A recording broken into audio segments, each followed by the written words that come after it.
Good morning. Time to make some donuts. Oil is introduced to our extrusion process.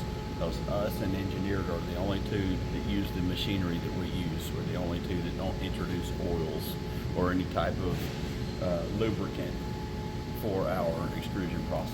Using the SAM. Using what? Was it SAM 2 or? No, it's Mormites. Okay, I'm not familiar. I don't think I've seen that one. Left through here. I'll follow you. I don't want to run in that high-low path.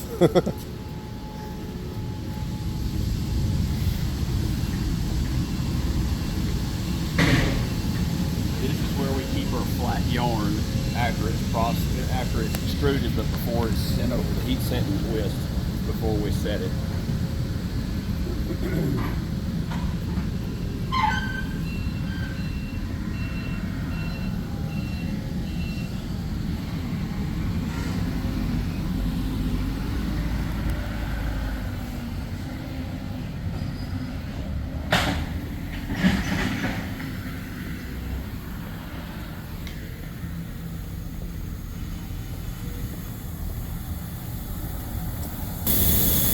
Everything starts here off of container trucks.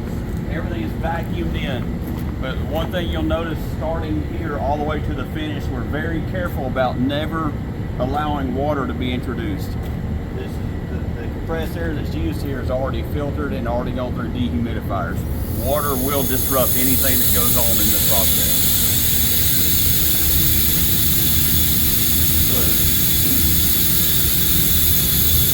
Essentially, that's the base.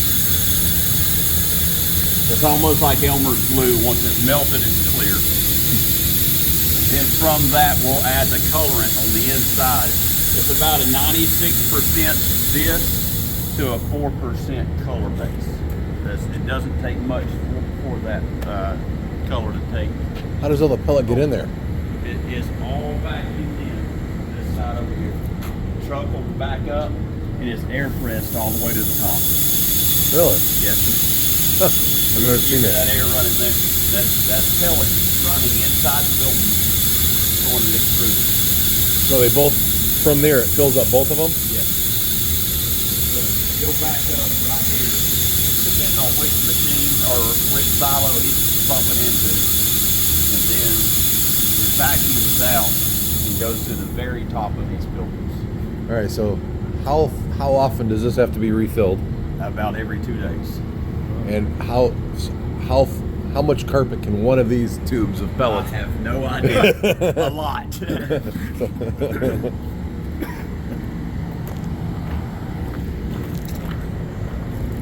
So the vacuum breaks, someone's got to go up there with buckets, right? They climb up the ladder? Exactly. We just open the bottom and just pick it up by buckets. Record. Exactly. Like an off-white and a black that suck in through these two because we have other silos here. And that's just chip? Yes, everything's chip.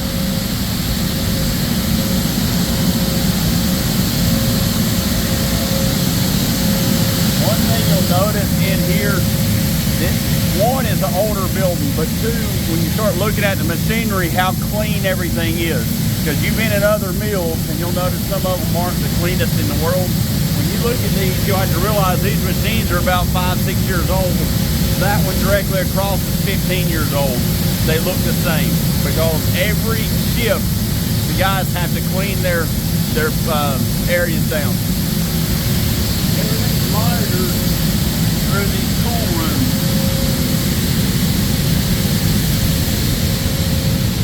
So here in the middle of summer, like 110 outside, these are 70 degrees. Everything works more efficiently than cooler heat. And of course, computers generate heat. You cannot have that heat. So these rooms are always kept at a constant 70 degrees.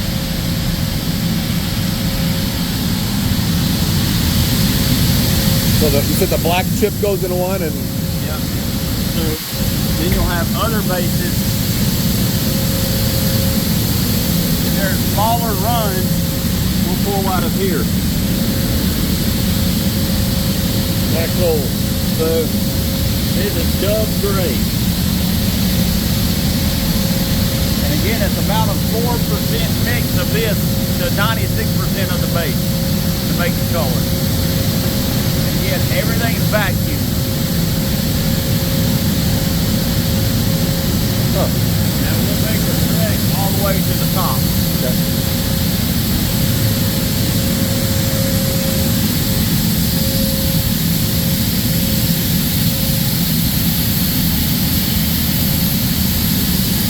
Notice, you look at the floors, everything's clean. Everything's dust free. The machinery is dust free. Everything's wiped down and clean. So the cleanliness, keeping everybody cool, makes everything work more efficiently.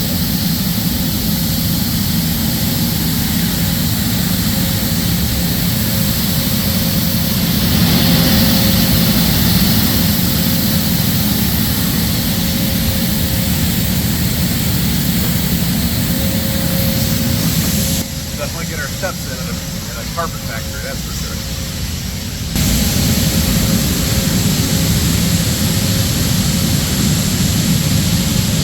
When everything's pumped in, this is first stop.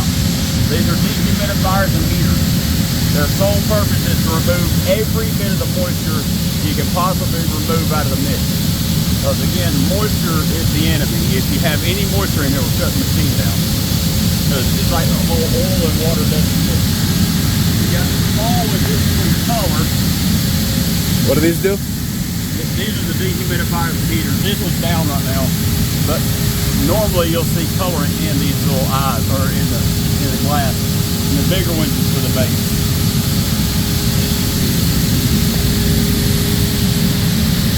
So every pellet goes right through this little tube. Yeah.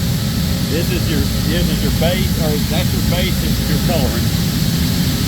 You can see they're already starting to swell just a little, but they will not melt until you get to the extrusion process.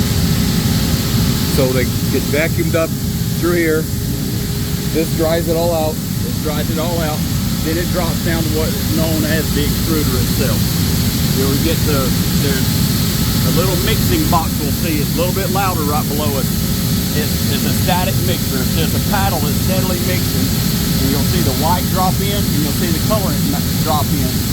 From there, it goes into the extruder itself, which is superheated, and it's got a screw core, and it becomes homogenated or liquidized all the way through, and it's pushed through what's called a spinneret. The spinneret is a big plate that has thousands of holes in it. And when it's forced through, that is your yarn being processed.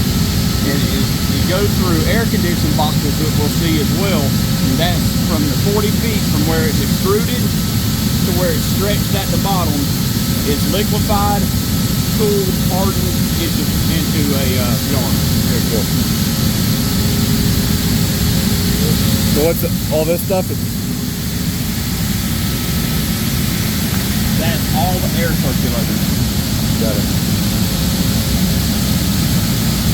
All right. Heaters and air circulators.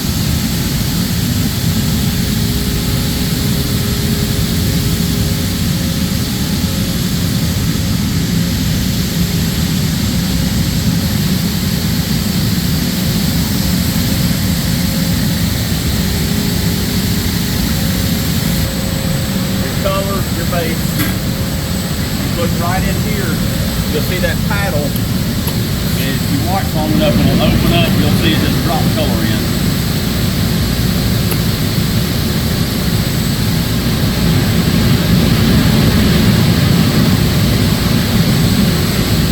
So it's not heating right now, it's just mixing. All right? You just saw it open and close. Yep. That quick. It's feeding in. And in just a moment, you'll see this open back up.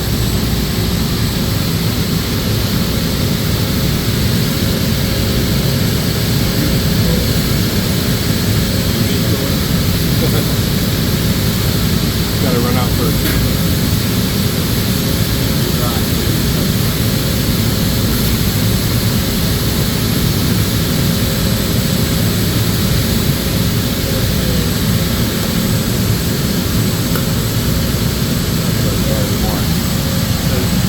Once this static mix comes down into the extruder itself, and again, this is superheated, and it becomes from pellet to liquid in about 8 feet. And that screw is constantly pushing, and it pushes up into the top. of your extrusion box. That's where your spinnerets are sitting. That's what They're forced through it. And any time this machine shuts down, all these parts have to be replaced. These run 24/7 most all the time. There's 2 planned shutdowns a year because everything is a wear part, and everything that's in the extrusion process, it solidifies on it. So that screw, everything has to be taken out and replaced. Spinnerets have to be replaced. So then it'll come over, watch your head. I can hear you.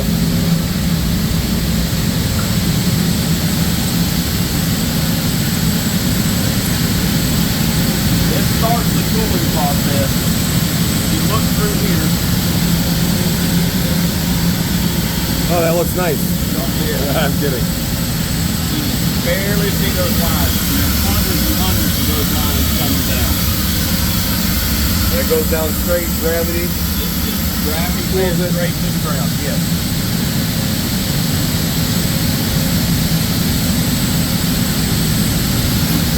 Tell you with any urgency not to put your hand in there. Yeah. Just don't do it.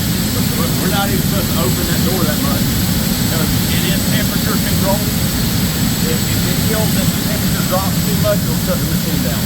Because again, it messes the yarn up. And I don't know what that temperature swing is. I think it's around 15 degrees. But when it's so hot, you can feel 15 degrees what happens pretty quick. Now what goes through here? Is that just exhaust or something? I do not know. Probably some parts of the out. But I don't know. It's not utilized right now. I'd say it's parts of the out. But as you saw, they start being collected. They're being stretched. And when they're being stretched, they're being wound. That's what we call flat yarn. Then that flat yarn will take the processing. That's where we'll get the twist and the heat setting it. And then, you know, we're a smaller mill. We're destined to be a smaller mill. We have no desire to be an engineer. They came on the scene, and where we have 6, they have 40.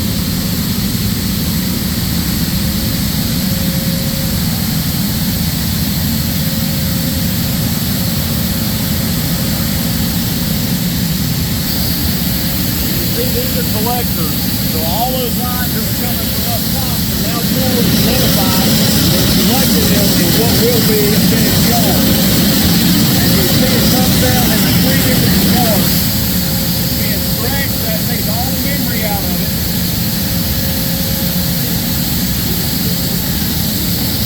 It's around these cores.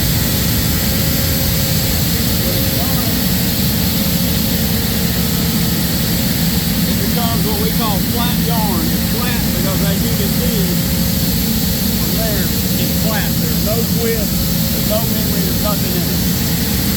But what we do, and what we do well,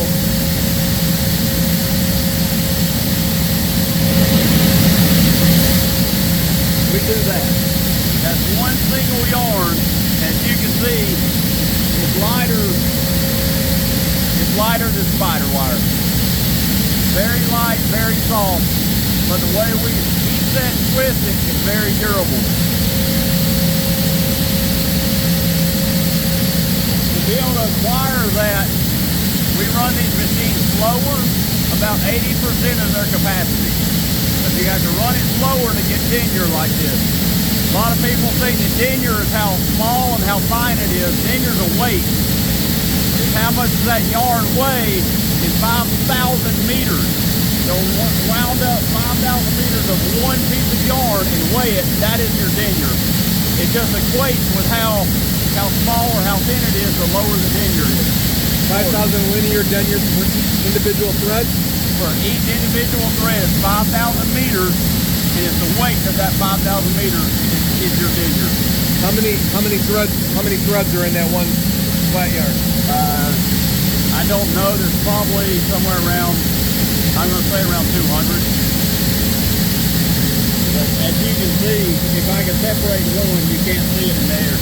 That's how fine that is. And is that 5,000 meters? No, I don't know. How long is that? 1350. Meters?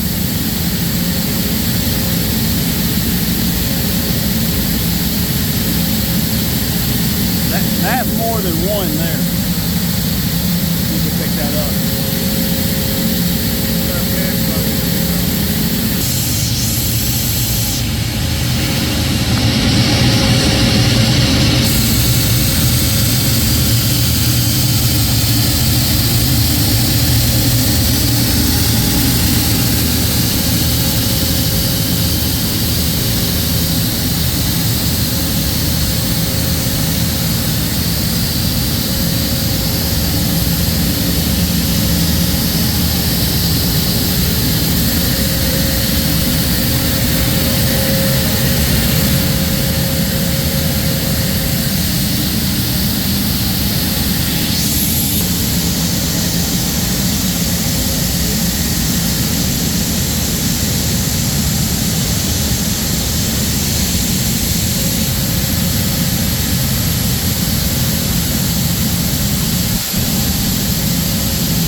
This is our latest.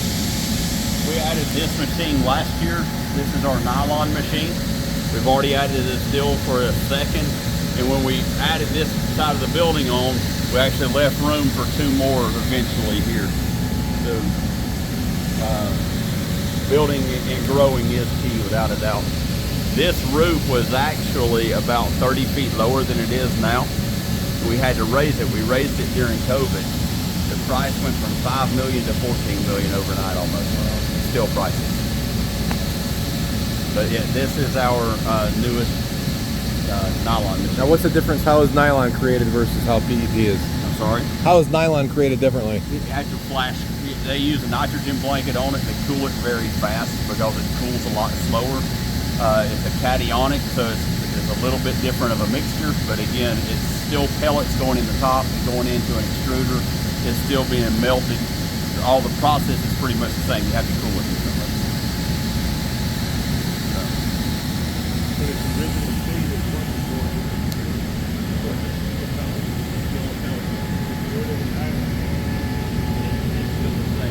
And is this all pellets or no?